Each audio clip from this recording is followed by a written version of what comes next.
Di fase berikutnya, ceritanya nggak lagi fokus ke bahaya yang barusan mereka lewati. Justru suasananya berubah jadi lebih tenang. Tapi anehnya, nggak benar-benar lega. Ada rasa ganjil yang menggantung, kayak semuanya belum benar-benar selesai. Ian yang biasanya selalu kelihatan tenang dan susah ditebak, mulai kelihatan goyah.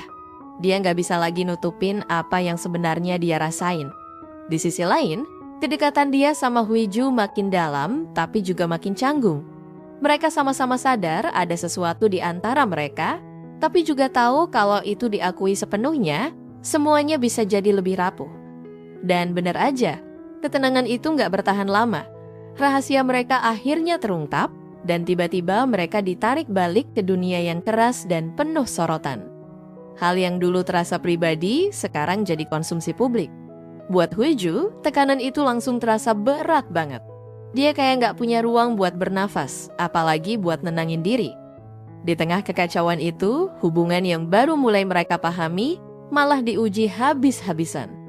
Ian langsung refleks ngelindungi Huiju, narik dia lebih dekat seolah mau jadi tameng dari dunia yang tiba-tiba jadi kejam. Tapi caranya bukan yang keras atau memaksa, lebih ke diam-diam tapi tegas. Dia nggak mau Huiju ngelewatin semuanya sendirian. Tapi begitu mereka jauh dari keramaian, semuanya terasa beda. Huiju mulai mikir ke dalam. Apa yang dulu terasa aman, sekarang malah terasa kayak membuka semuanya ke publik. Rasa bersalah mulai muncul, pelan-pelan menggantikan keyakinan yang dulu dia punya. Ian tetap di sampingnya, berusaha jadi penyeimbang. Tapi kehadirannya aja nggak cukup buat nahan semua yang lagi Huiju rasain. Apalagi saat istana mulai ikut campur.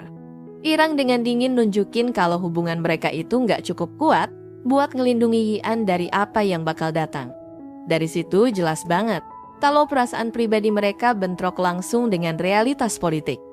Di waktu yang sama, kasus keracunan mulai nunjukin kalau ada sesuatu yang lebih besar di balik semua ini. Kecurigaan malah mengarah ke dalam istana sendiri. Kesetiaan jadi dipertanyakan dan motif tiap orang makin gak jelas. Situasinya bukan cuma soal skandal atau ketakutan lagi, tapi kayak ada sesuatu yang sengaja dirusak pelan-pelan. Ian makin terobsesi buat nyari kebenaran, tapi kelihatannya dia juga mulai kehilangan kendali. Amarahnya meledak tanpa ditahan, terutama waktu dia konfrontasi Sungwon. Di situ kelihatan kalau sebenarnya dia juga takut, cuma selama ini dia sembunyiin. Waktu Huiju coba nenangin dia, Ian malah menjauh, dan itu ninggalin jarak kecil yang justru terasa lebih sakit daripada ledakan emosinya tadi. Huiju akhirnya dipaksa menghadapi kenyataan yang selama ini dia hindari. Kata-kata Junwoo nggak terdengar seperti tuduhan, tapi lebih kayak cermin yang nunjukin kebenaran yang nggak bisa dia hindari lagi. Apalagi Junwoo kayak tahu lebih banyak dari yang dia tunjukin, bikin dia terasa agak mencurigakan.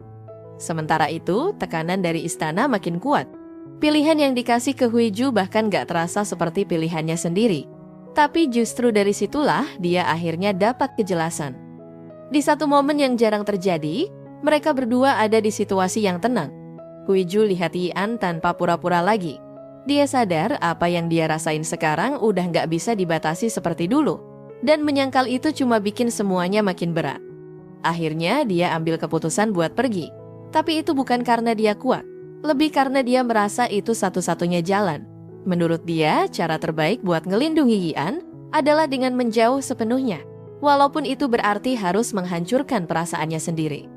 Kepergiannya nggak dramatis, tapi justru terasa sepi. Dia pergi sendirian dengan keputusan yang terasa dingin dan sudah dia terima sepenuhnya. Tapi ada sedikit kesan nekat di situ. Seolah pengorbanannya bisa jadi lebih besar dari yang dia kira. Di sisi lain, Junwoo makin sulit dipercaya. Dia ada di posisi yang dekat banget dengan kebenaran, tapi niatnya masih abu-abu. Bisa aja dia jadi orang yang membongkar semuanya, atau justru berbalik di saat yang paling menentukan.